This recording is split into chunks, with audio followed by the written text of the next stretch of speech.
गुरु की साजी निवाजी प्यारी सात संगत जी, प्यार और सत्कार से कहना धन निरंकार जी। खुशियों की बेला हो हर पल छाई, हर घर हर आंगन में। खुशियों की बेला हो हर पल छाई, हर घर हर आंगन में। किसी इंसान को कोई भी कमी ना आए इस जीवन में। किसी इंसान को कोई भी कमी ना आए इस जीवन में। स्वस्थ सभी का हो तन दाता, जो सेवा कर पाए। स्वस्थ सभी का हो तन दाता, जो सेवा कर पाए। और मन भी हो निर्मल पावन, नाम जो तेरा ध्याए। और मन भी हो निर्मल पावन, नाम जो तेरा ध्याए। धन भी इतना दो कि जितना डाले ना उलझन में। धन भी इतना दो कि जितना डाले ना उलझन में। सभी के लिए दासी सतगुरु निरंकार दातार से यही खुशियों की ही अरदास करती है। हे सच्चे बादशाह, हर घर हर आंगन में खुशियां ही खुशियां हर पल छाई रहें। किसी इंसान को भी कोई कमी ना आए इस जीवन में। और सभी का तन भी स्वस्थ हो, तभी वो तन से सेवा कर पाएंगे। और सभी का मन भी स्वस्थ हो, तभी वो सत्संग कर पाएंगे। और सभी को सच्चे पातशाह धन भी इतना देना कि जिसमें कहते हैं कि साईं इतना दीजिए जामे कुटुम सुमाए, मैं भी भूखा ना रहूं, तेरा संत भी भूखा ना जाए। हे सच्चे पातशाह, हमें माया भी हम सबको इतनी देना कि हम संतों की सेवा भी करें और हम आप जी का नाम भी जपते रहें। यही अरदास है, यही प्रार्थना है, परवान करना। हाँ संगत जी, आप सबके आशीर्वाद से दासी ये विचार रखने जा रही है। आप जी ये विचार प्रवान करें। अगर कोई गलती हो जाए तो क्षमा करें। इन विचारों द्वारा हमें समझाया गया है मन की पवित्रता। टॉपिक है विचारों का मन की पवित्रता। एक व्यक्ति किसी प्रसिद्ध संत के पास गया और बोला, गुरुवर, मुझे जीवन के सत्य का पूर्ण ज्ञान है। मैंने शास्त्रों का अध्ययन भी किया है, फिर भी मेरा मन किसी काम में नहीं लगता। जब भी कोई काम करने बैठता हूँ तो मन भटकने लगता है और मैं उस काम को छोड़ देता हूँ। कृपया मेरी इस प्रॉब्लम को सॉल्व कीजिए। संत ने उसे रात का इंतजार करने को कहा। रात होने पर संत उसे एक झील के पास ले गए और एक झील के अंदर चांद की चमचमाती परछाई को दिखाकर बोले, एक चांद आकाश में है और एक झील में है। तुम्हारा मन इस झील की तरह है। तुम्हारे पास ज्ञान तो है, लेकिन तुम उसका प्रयोग करने की बजाय सिर्फ उसे अपने मन में लेकर बैठे हो। ठीक उसी तरह जैसे झील असली चांद की परछाई लेकर बैठी है। तुम्हारा ज्ञान तभी सार्थक हो सकता है जब तुम उसे व्यवहार में एकाग्रता व संयम के साथ अपनाने की कोशिश करोगे। झील का चांद तो मात्र एक भ्रम है। भला यह चांद आकाश के चंद्रमा की बराबरी कहाँ कर सकता है। उसी तरह तुम्हें काम में मन लगाने के लिए स्वयं को आकाश के चंद्रमा की तरह बनाना है। झील का चंद्रमा पानी में कंकड़ पत्थर गिरने पर हिलने लगता है। तुम्हारा मन भी जरा जरा सी बात पर डोलने लग जाता है। तुम्हें अपने ज्ञान व विवेक को जीवन में नियम पूर्वक प्रयोग में लाना होगा, तभी तुम अपना लक्ष्य हासिल कर सकोगे। तुम्हें शुरू में थोड़ी परेशानी आएगी, किंतु कुछ समय बाद तुम्हें अभ्यास हो जाएगा और फिर तुम पूरी तरह से इस ज्ञान को अपने मन में बिठा लोगे। फिर इस स्थिर के साथ इस परमपिता परमात्मा के साथ नाता जोड़ लोगे। इस तरह वह व्यक्ति संत जी की बात को समझ गया। किसी भी कीमती वस्तु को साफ व सुरक्षित स्थान पर रखा जाता है। ब्रह्म ज्ञान से शायद ही कोई वस्तु कीमती हो। ब्रह्म ज्ञान द्वारा प्रभु की प्राप्ति के सब प्राणी हकदार हैं। भगवान श्री कृष्ण जी ने गीता के अध्याय 9 श्लोक 30, 31 व 32 में बताया है कि यदि कोई दुराचारी, पाप योनि वाला चंडाल आदि भी अनन्य भाव से मेरा भगत होकर मुझको याद करता है, मुझको भजता है, तो वह भी मेरे शरण होकर परम गति को प्राप्त होता है। संसार में माया के वश में सभी प्राणियों का मन शुद्ध नहीं होता, लेकिन कोई भी प्राणी यदि भगवत प्राप्ति का निश्चय करके अति तीव्र जिज्ञासा प्राप्त कर लेता है और उसके मन चित्त की मलिनता प्रभु प्राप्ति की तीव्र जिज्ञासा में साफ हो जाती है, वे अंदर बाहर से पाक साफ हो जाता है, तो वह ब्रह्म ज्ञान प्राप्ति का अधिकारी हो जाता है। जैसे कि कपड़े में लिपटा हुआ लोहा पारस का संग पाने पर भी सोना नहीं बनता, परंतु कपड़ा हटाने पर उस पारस पर उसी समय असर हो जाता है। वह पारस उसी समय लोहे को सोना बना देता है। संत अनेक प्रकार से मानव को समझाने का प्रयास करते हैं ताकि उसका भला हो जाए। एक संत किसी गांव में भिक्षा लेने जाया करता था। वह एक दिन में एक ही घर से भिक्षा लेता था। एक दिन वह एक गृहिणी के घर गया। गृहिणी द्वार पर भिक्षा लेकर आई। कहने लगी, बाबा, मैं खुले मन से सभी की सेवा करती हूँ। उसने पड़ोसन को कंजूस कहा और अहम भरी कुछ बातें संत से कही। अंत में संत से कोई शिक्षा देने को कहा। संत बोला, आज नहीं, अगली बार जब आपसे भिक्षा लेने आऊंगा तब बताऊंगा। अगली बार कमंडल में संत गोबर, मिट्टी आदि डालकर लाया। जब गृहिणी उस कमंडल में खीर डालने लगी तो बोली, बाबा, यह बर्तन तो गंदगी से भरा है। स्वादिष्ट खीर इस बर्तन में खराब हो जाएगी। संत ने उसे समझाते हुए कहा, बेटा, यही मैं आपको समझाना चाहता था कि अहंकार को पहले बाहर निकालो। प्रभु का ज्ञान क्या, स्वयं प्रभु ही अंदर बैठ जाएंगे जब ये मन अहंकार से खाली हो जाएगा। जैसे गंगा जल पवित्र होता है, लेकिन वह खमीर का संग पाकर मदिरा बन जाता है। ईश्वर का अंश जीव पवित्र होते हुए भी माया का संग पाकर अपवित्र हो जाता है। गंगा जल से बनी मदिरा और मायावश जीव को दोबारा अपने स्रोत से मिलाने पर ये पवित्र हो जाते हैं।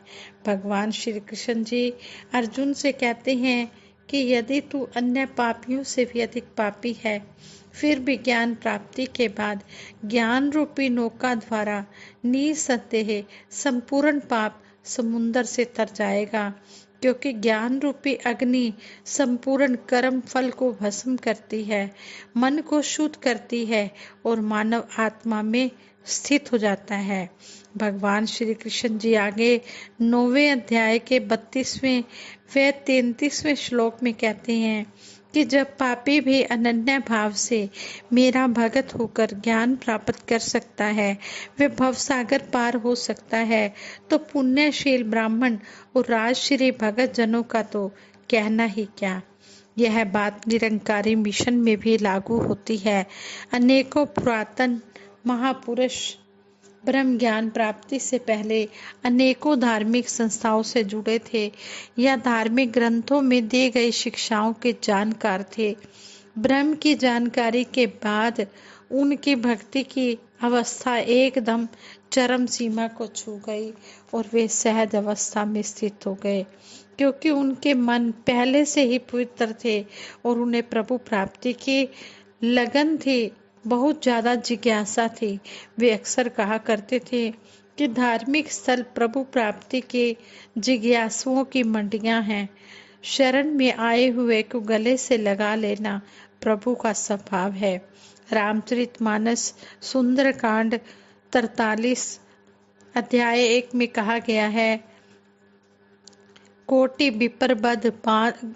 विप्रबद लागे ही जाहूं, आए सरन तजहू नहीं ताहूं, सन्मुख होई जीव मोहि जबहि, जन्म कोटि अथ नास ही तबहि। अर्थात जिसे करोड़ों ब्राह्मणों की हत्या का पाप लगा हो, शरण आने पर मैं उसे भी नहीं त्यागता, उसे भी नहीं छोड़ता। जीव जैसे ही मेरे सामने आता है वैसे ही उसके करोड़ों जन्मों के पाप नष्ट हो जाते हैं। जब विभीषण श्री राम जी की शरण लेने आए तो सभी ने उसे शत्रु पक्ष का गुप्तचर समझा। वह सोचा कि भगवान श्री राम जी की शरण आने का ये ढोंग रच रहा है, पर होगा रावण का गुप्तचर।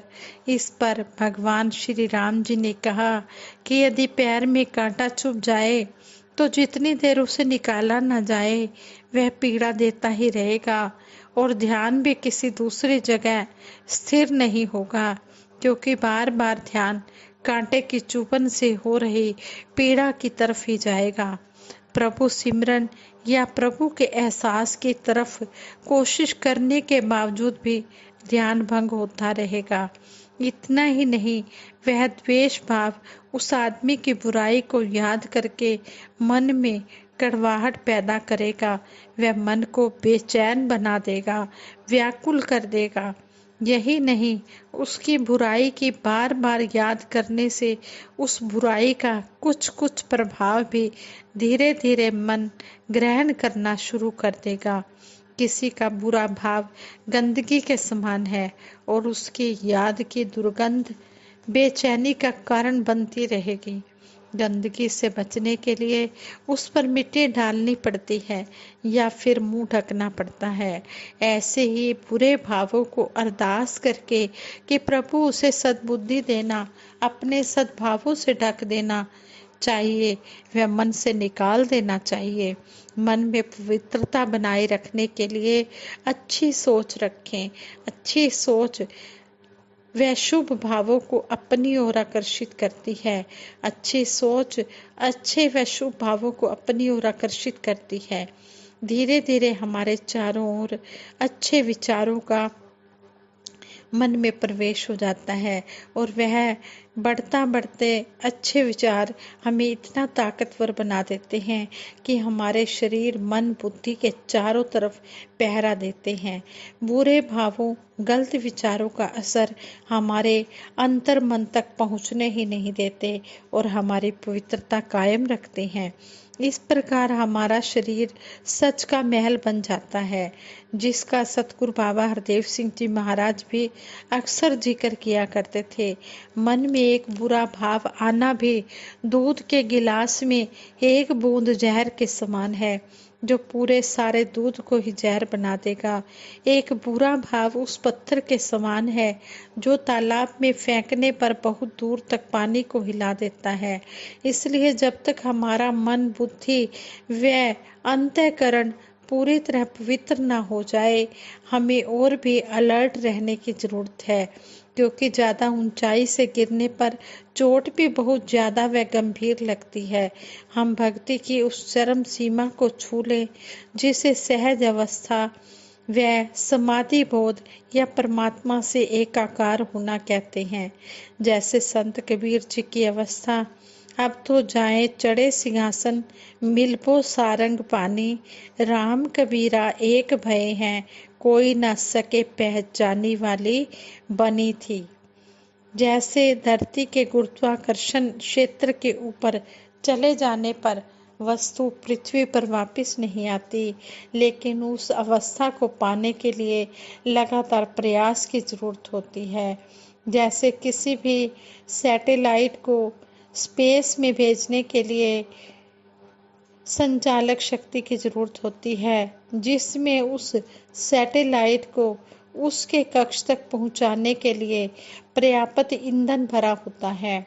अध्यात्म मार्ग में भक्ति की चरम सीमा परमात्मा में मन बुद्धि को स्थापित करके परमात्मा की अवस्था प्राप्त करने के लिए भगवान श्री कृष्ण जी श्रीमद् भागवत गीता के अध्याय 12वें के 8 से 12 श्लोक में दिए गए साधनों को अपनाने को कह रहे हैं।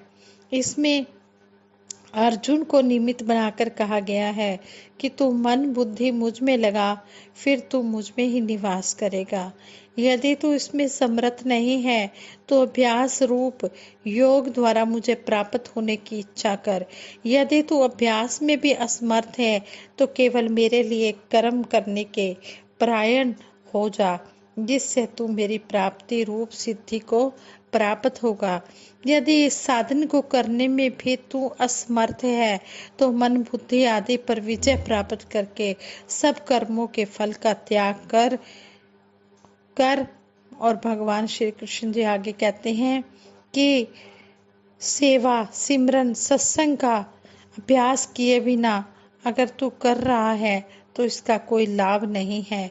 ज्ञान के बाद माया से विरक्ति जरूरी है, जिससे फिर भगत संसार की आसक्तियों से ऊपर उठकर परमात्मा को ही अपना मानता है। उसे समर्पित होकर भक्ति की चरम सीमा पर पहुंचकर परम शांति को प्राप्त कर लेता है। तो यहाँ पर ये विचारों द्वारा हमें यही समझाया गया है, चाहे श्रीमद् भागवत गीता ले लो, रामायण ले लो, कुछ भी ले लो, कोई भी धर्म ग्रंथ ले लो, सभी यही कहते हैं कि जब तक ये मन पवित्र नहीं है तब तक प्रभु की शरण मिलने वाली नहीं है। प्रभु की शरण में आने के लिए अपना एक मन एक चित्त हमने बिल्कुल अंदर बाहर से शुद्ध भावों के साथ आकर सतगुरु के चरणों में नतमस्तक होना है और इस ब्रह्म ज्ञान को पाना है।